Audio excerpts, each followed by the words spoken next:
Guys, ഇന്ന് എന്തായാലും ഞാൻ എന്താ ചിരിക്കുന്നതെന്ന് അറിയാമോ? എന്താ പൊന്നൂൻ്റെ ബേർഡേയാണ്. അതാണ് അമ്മൂൻ്റെ കഴിഞ്ഞ് പൊന്നൂൻ്റെ ആയി. പൊന്നൂൻ്റെ സെപ്റ്റംബറിനാണ്.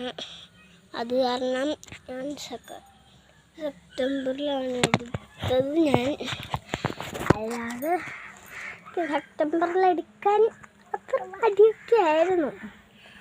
എന്നാലും ഒന്ന് എടുത്തതേ ഉള്ളൂ. എനിക്ക് പൊന്നൂന് ഭയങ്കര വിഷമമായിട്ട് ഉണ്ടാക്കി കൊടുക്കണം.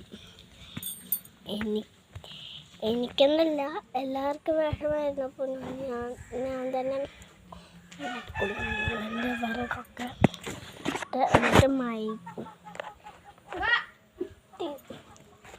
എന്നിട്ട് നമ്മൾ മൈദ കുഴച്ച് നല്ല സൂപ്പാക്കി എടുക്കണം. നല്ല കുഴച്ച് ക്രീമൊക്കെ തേച്ച് പൊട്ടിയാക്കിയെടുത്തു. ഇതാണ് ഫൈനൽ കേക്ക്. തെങ്ങിൻ്റെ വീടിൻ്റെ കാക്കയൊക്കെ പറക്കുന്നതിൻ്റെയും പോലെ ഒരാൾ വയറ്റിൽ